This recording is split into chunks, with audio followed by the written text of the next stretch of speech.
I was having a conversation with a friend the other day about the state of fighting games and why I'm a little bit worried for their future, especially of the current ones that we have right now. We've just had a report from WB come out saying that Mortal Kombat is not doing the greatest right now and that they're going to be producing more Mortal Kombat games in the future.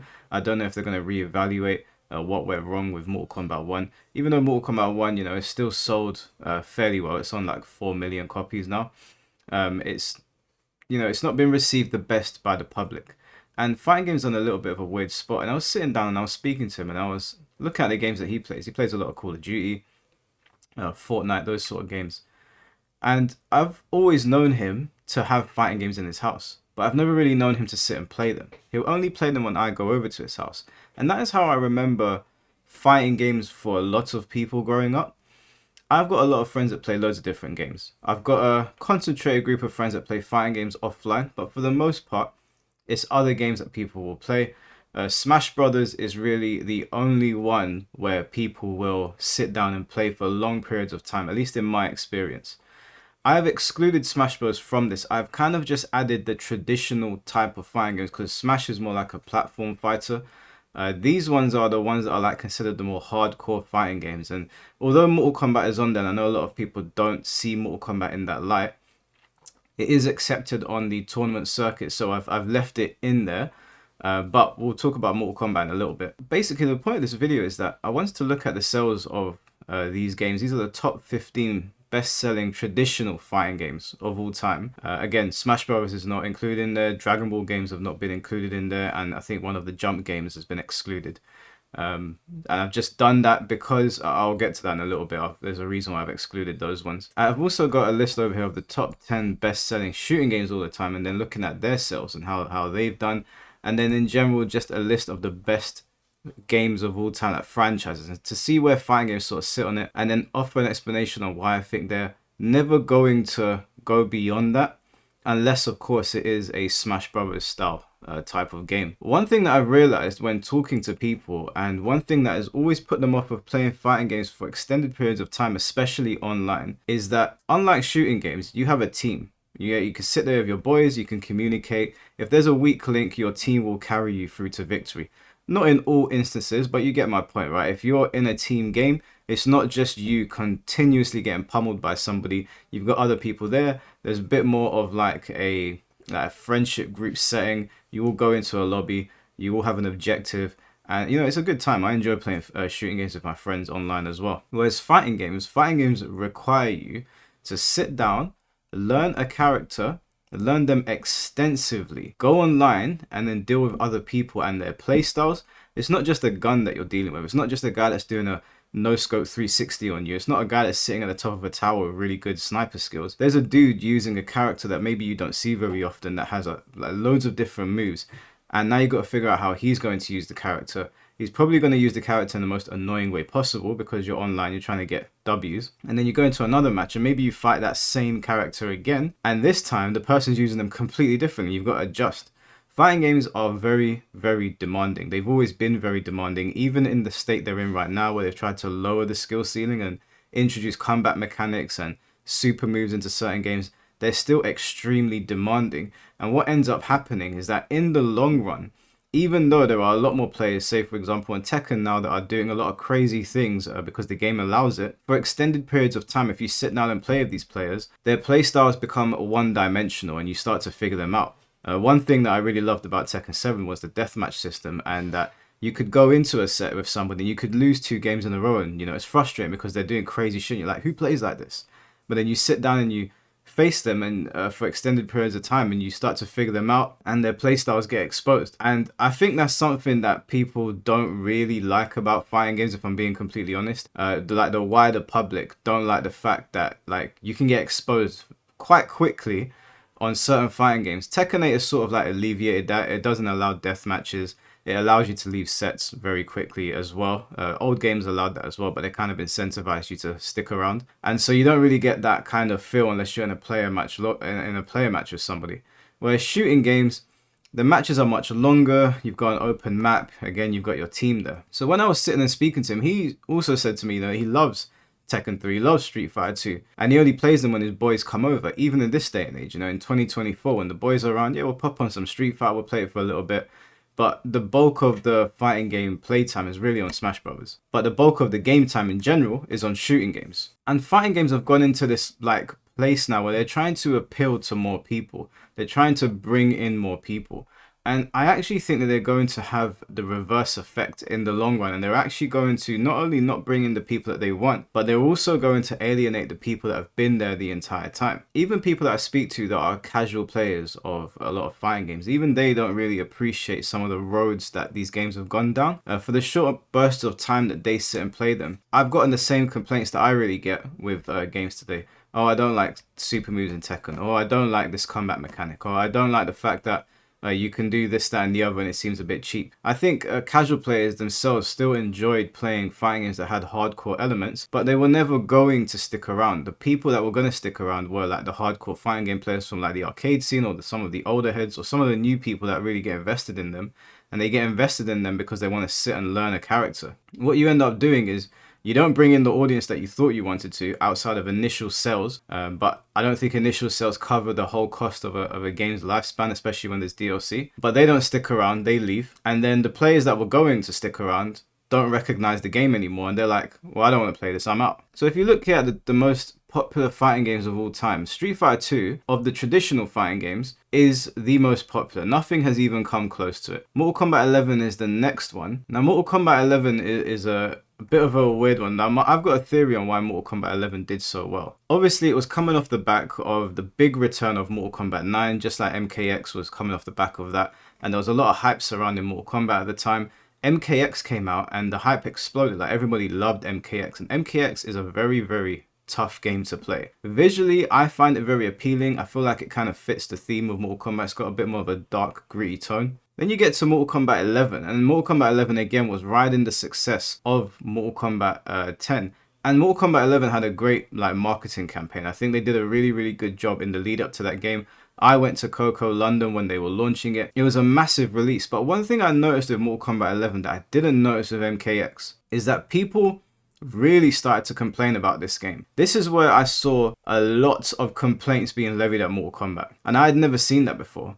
And Mortal Kombat has always sort of been considered like the casual fighting game. It's always been considered like kind of a hardcore fighting game, but also kind of goofy, and you know, it's not really a serious game. There's a lot of silly things you can do in it. And this is the first time that I really heard both sides of the argument, both the hardcore player base and the casual player base ripping into this game. And I never saw that kind of vitriol against Mortal Kombat 10, which is a much more difficult game to play. Much more fast paced. It's a very high octane. You need good reactions.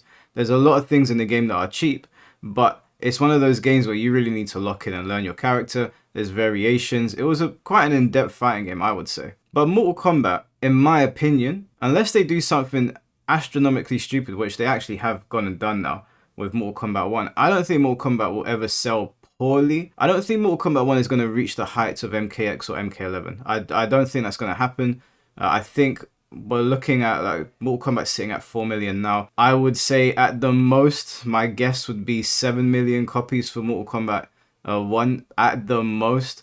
That is, again, if they drop more DLC. In its current state, it would be lucky to get that. That's just from what I can see, from what casual players are saying. Again, I'm not just looking at Twitter. I'm like talking to people and looking at what people are saying on forums elsewhere that are not related to fighting games. And then obviously looking at the sentiments on Twitter, because word of mouth does get around, and YouTube has, I don't think YouTube's done Mortal Kombat 1 any favors. A lot of people have been ripping into it. So you've got the heights of Street Fighter 2. And then you've got Tekken 7. Now Tekken 7 is really interesting to me because Tekken 7 was coming off the back of Tekken Tag 2. And Tekken Tag 2 almost killed Tekken, which is weird because Tekken Tag 2 was a fantastic game, but there's a couple of reasons why I think it didn't do too well. Some reasons that I've heard from some people is that A, it was at the end of the PS3's lifespan, and that people were getting ready to transition over to PS4, and it was a bad time to bring it out. B, it wasn't marketed very well, although when I remember the marketing of that game, I remember they had Snoop Dogg, they had like the lowrider for Tekken. I remember the trailers, they were pretty cool. I didn't think the marketing was too bad. But another thing that people were saying that didn't help the game is that Tekken Tag 2 is extremely difficult to play. Now, I've always known Tekken to be a pretty difficult franchise. Tekken 6 was not particularly easy. It was easy, I would say, well, was it easier than Tekken 5? I don't know. It had a lot more going on, I think. Rage system, wasn't great. I didn't really like it very much, but a common criticism I always heard of Tekken Tag 2 is that it was too difficult. So then Tekken 7 comes out, and I was told that the production costs on this game were quite low because they didn't really have much, and Namco was basically going to axe it, and it ended up doing amazing. Like, the marketing for Tekken 7 was really, really good. And if you go and play Tekken 7's in that sweet spot, in my opinion, where it's introduced these new mechanics. Not all of them I enjoy, still don't like super moves, but it's introduced like power crush mechanics. It's got like these really cool guest characters, but it still retained much of what made Tekken Tekken. And over time, it really picked up steam and word of mouth got around. And as you can see that, it basically shy of 12 million copies. I think this might be a little bit older in the reporting. It might just have exceeded 12 million copies now. People absolutely love that game. I have very fond memories of it. I still stream it now. I think that it was in that sweet spot. And I think Tekken 8 has tried to overcorrect. Again, what I was saying was that fighting games appealed to a very niche section of society. There's a lot of people that play them, but they don't stick around for very long. The people that stick around on fighting games, it's a niche. And I think it probably is always going to be a niche, because playing with a team is always going to be more appealing than sitting on your own and playing by yourself, because you're responsible for your own actions in a fighting game. There's no one to really save you, and there's so much to learn. It's a very daunting task, whereas these other games, not to put them down in any stretch, like by any stretch of the imagination, because they are still difficult, but Tekken and Street Fighter and Mortal Kombat and all these games, they require you to sit there and learn so much. Whereas there, you pick up a gun, the gun shoots, you kind of just need to learn about your terrain and, not be an idiot, not hide in stupid spots. And they are fast paced. I've seen my brother playing Call of Duty, but even like when I speak to him, like, oh, why aren't you playing Tekken anymore? He's like, it's too much to learn. It's not like I can just pick up a gun, jump in with my friends and sit on there. I've got to pick a character. Learn this character, learn your character, learn the other 30 characters, learn how to behave on certain stages, and then deal with everyone's playstyles. It's very, very daunting. But Tekken 7 really picked up steam in that niche section of gamers. And what's happened with Tekken 8 is that they've tried to appeal to a wider market. Right now, all we know is Tekken sold 2 million copies, or 3 million. I don't know how many, but they haven't updated us in a little while, which I don't think is a good sign, but we'll see. It's tried to appeal to a wider market, but in doing so, it seems like the hardcore players, like the core player base, feel alienated. And from what I can see, based on retention, the people that they thought were going to come in and play the game have all gone back to Fortnite. They've all gone back to FIFA and Call of Duty. And the players that were going to sit there the entire time, they're no longer sitting around wanting to play the game. A lot of them turn it off. They're like, this is too exhausting. This is not the Tekken I remember. Which is going to be interesting, because Tekken 8 production costs are apparently much, much higher than anything that has ever existed in Tekken. So if they don't reach the sales figures that Tekken 7 did, or look to exceed it, I don't know if Namco would consider that a failure, but financially, I can only imagine it's not going to be great. And then you look at a game like Street Fighter 4. Now, Street Fighter 4 is really the game that revived the genre. Around that time, it was like 2008, 2009, fighting games were basically, they were gone. Like, we had Tekken 6, I think, and there was a couple things here and there, but for the most part, the hype around fighting games, it was out the window. Street Fighter 4 came back, and it was basically positively received by everybody. I think there was a little bit of a feeling out process. I remember when I first played it, it felt like I was playing with like clay almost, like the characters felt very heavy, but you get used to it.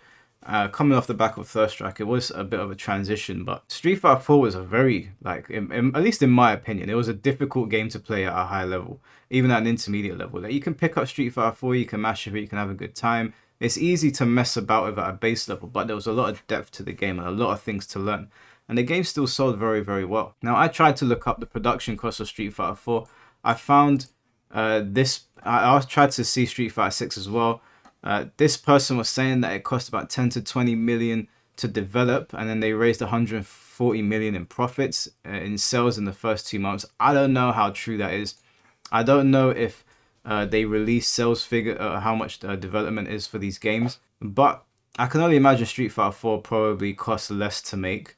Again, I don't think Capcom is going to throw the bank at a series that at the time was basically gone. And now I can imagine that they would. But whether that translates to the heights of Street Fighter 4, because I don't think it's going to reach Street Fighter 2. I think that's from an era where fighting games were booming and people absolutely loved playing them.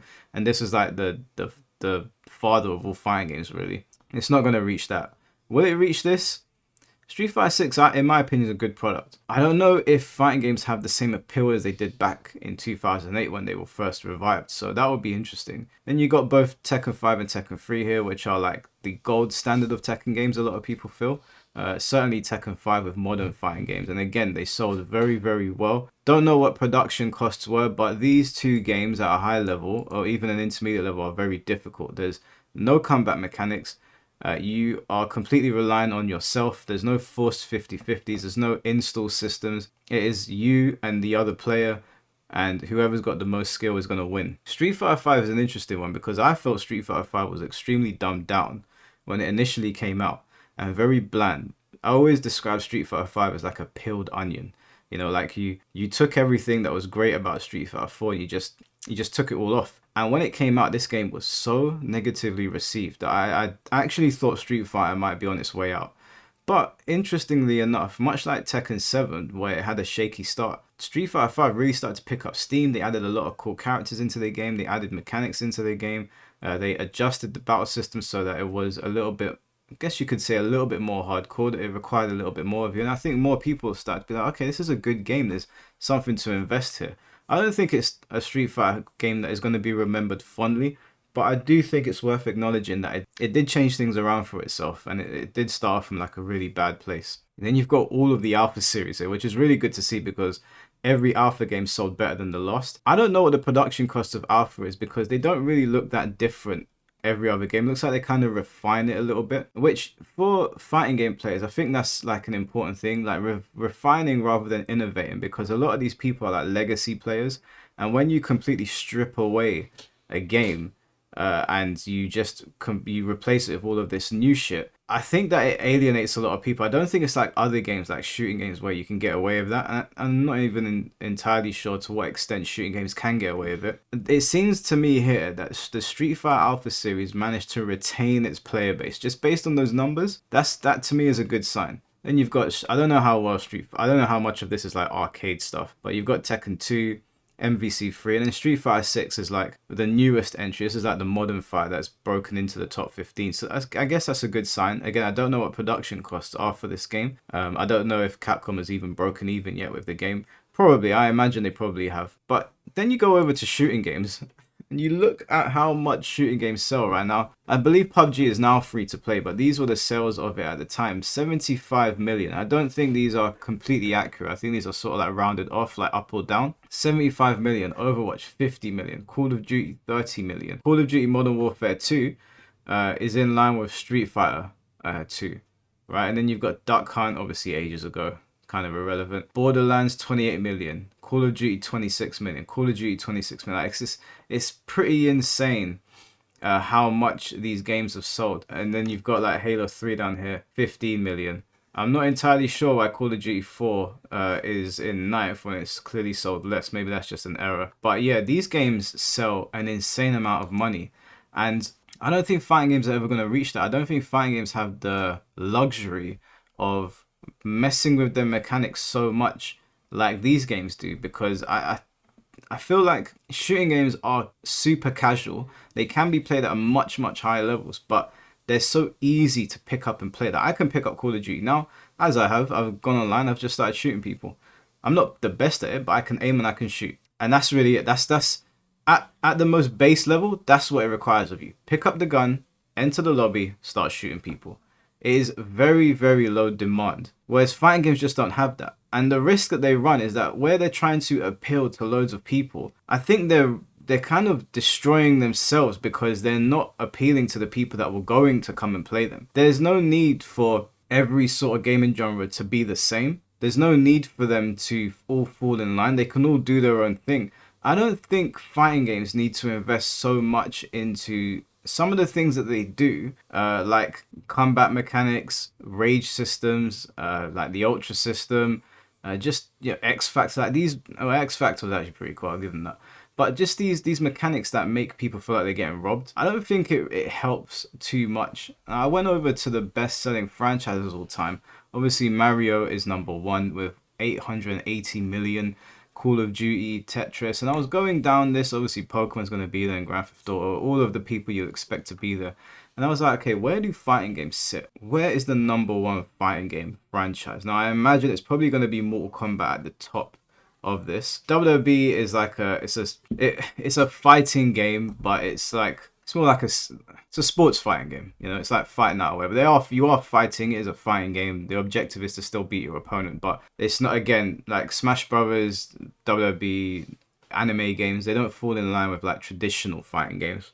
That's really what I'm looking at. And you keep going there. Here we go. Mortal Kombat. Mortal Kombat, 83 million overall. Now, Mortal Kombat, I believe Mortal Kombat's got like the most worldwide appeal, even though it's banned in some places in Asia and it's not sold, or it's just not really played out there. It's still got the most worldwide appeal, as the sales show here for the franchise. Mortal Kombat has had successful movies.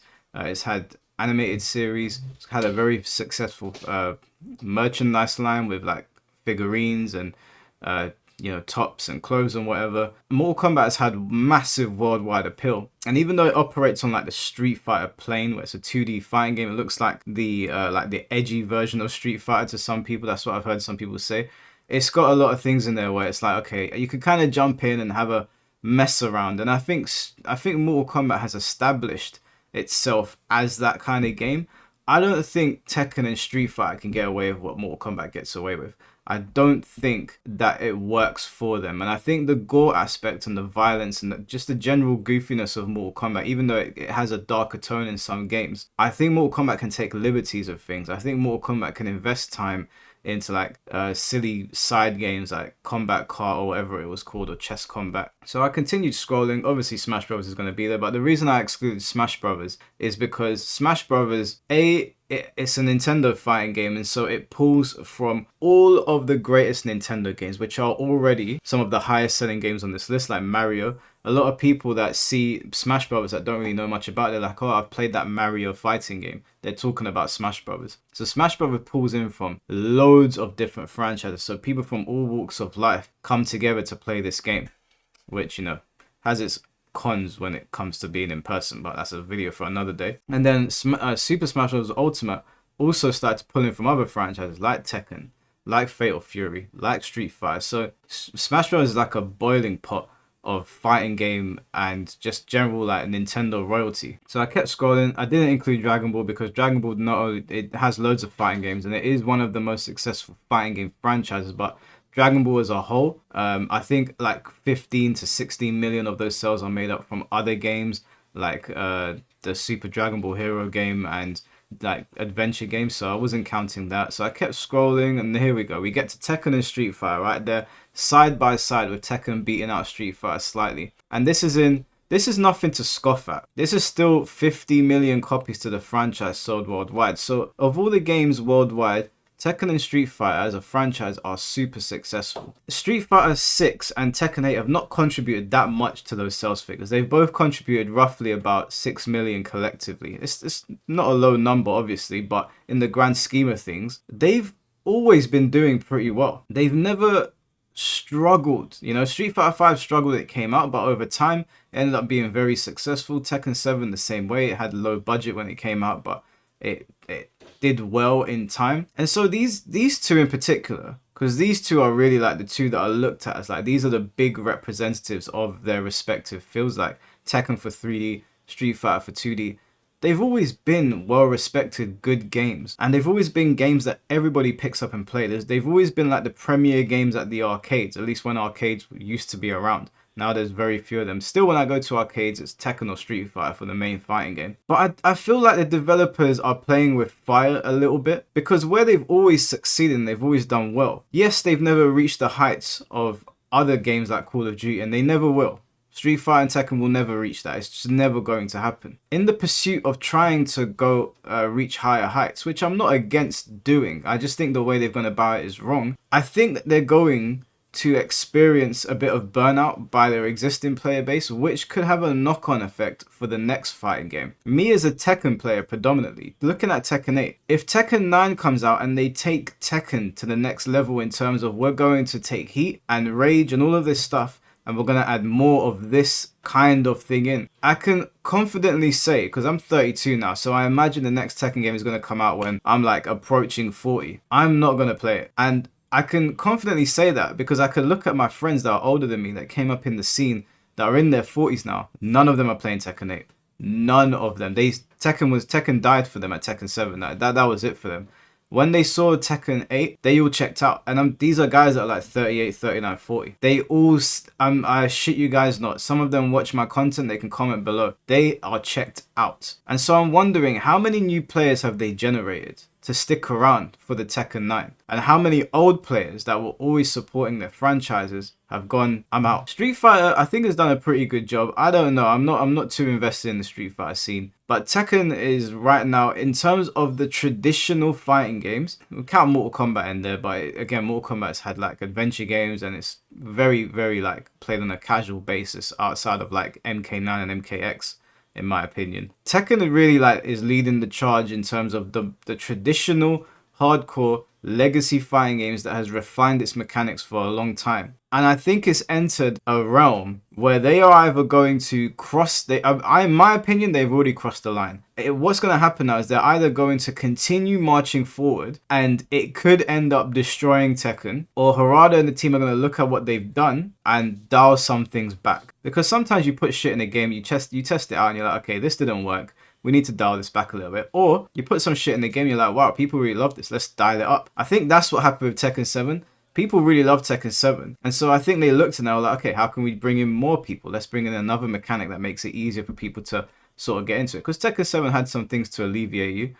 Power crush, rage arts if you're getting pressured right at the end of the game, a rage system to give you a damage boost. And I think that was the line of logic. But I feel like there was a line and Tekken have crossed it. Tekken stepped over into unknown territory and I don't think they're going to like what they find on the other side. That's just from my opinion. I don't think that Tekken 8 is going to reach the heights of Tekken 7. I don't think Tekken 8 is going to reach Tekken 5. I don't think it's going to reach 10 million. I would love to be wrong. Street Fighter 6, I believe, will exceed Street Fighter 5. Street Fighter 4, however, I'm not so sure about that. Almost 11 million copies sold. I don't think it's going to exceed that. And with production costs apparently being higher, it might be time for fighting game developers, at least these two, to look at what worked and what didn't. And be like, okay, how many people have been retained on PlayStation? How many people have been retained on Xbox and Steam? And look at what they can dial back. I don't think fighting games will ever reach the heights of these games. The way these games are designed, they appeal to too many people. Even people that play fighting games, they cross over into these games and they'll sit there and they'll play them. And Duck Hunt's very old, but these games are very, very simple to jump into and play. I can jump into Call of Duty now and do well, which I have. I've played the new Black Ops. Obviously, there's levels to it. There's much better players than me. Like, I can't beat my brother, for example. But these games just appeal to too many. They've got too much staying power. And I don't think fighting games will ever reach that. What fighting games should do, in my opinion, is they should focus on, you know, having a nice glossy story mode to bring people in initially. Making sure the game looks pretty, because visuals does go a long way with fighting games. Make sure the sound design is good, but don't worry so much about combat mechanics and all of that bullshit and lowering the skill level. Create modes where you teach players like Tekken 8 did, because I don't think players are as stupid as developers think they are, but make them have a lot of depth. And that is what I am hoping that Virtua Fighter 6 does. I'm hoping Virtua Fighter 6 really hones in on its depth, because that is what's going to, people might put it down initially, but then they might come back to it, like Tekken 7. I know a lot of people where Tekken 7 came out and they were like, nah, I'm out, this ain't for me. And they came back and they were like, do you know what, there's something here. And people stuck around and played it, whereas Tekken 8 kind of feels like it's been homogenized, like everyone's kind of doing the same thing. It's too fast paced, it's high octane, there's a lot of annoying mechanics in it. There's a chance that they might tone them down and that will bring people back in, but if they continue down this road, I don't think Tekken will ever reach these heights again. So that's the video. It was just a conversation I was having with my friend. Don't know how helpful it is to anybody to like give you some insight on like my line of thinking. I just feel like fighting game players, casual or hardcore, like to be rewarded. And I feel like some of these older fighting games really rewarded you for putting a lot of time in, whereas a lot of the new ones sort of reward stupidity. That's the only way I can really put it. And it's not because of like winning or losing or any of that stuff. Like I said, I mean, I'm a Tekken God rank on Tekken 8, and on Street Fighter 6, I've got Master rank, and that Elo, I don't know what it's called, the Elo system. I got a fair few points in that. And Mortal Kombat 1, I didn't put enough time into that game. I really didn't like it when it came out. But Mortal Kombat 11, you know, I've hit Elder God on there. Mortal Kombat 10, I was the top ranked player worldwide for some time. So it's not like I can't play the modern fighting games and like it's a skill issue thing. It's just I think the design of these games they're polarizing, and I do understand you want to innovate and you want to try new things and bring in a new audience, and you look at other franchises and you're like, well, how can we reach those heights? I don't think fighting games will ever reach that height. What I do think fighting games can do is I think they can creep. I do think there will come a time where a traditional fighting game will probably beat Street Fighter 2. I do think it's possible at the very least. How they decide to get there, I'm not entirely sure, but the road they're going down, I don't think that's the way to go about it. I do think they need to scale things back. Anyways, guys, let me know what you think about that. Kind of just rambling here, was just sitting here and thinking about it based on the conversation I was having with my friend. So I'll catch you guys very soon. Take care and peace.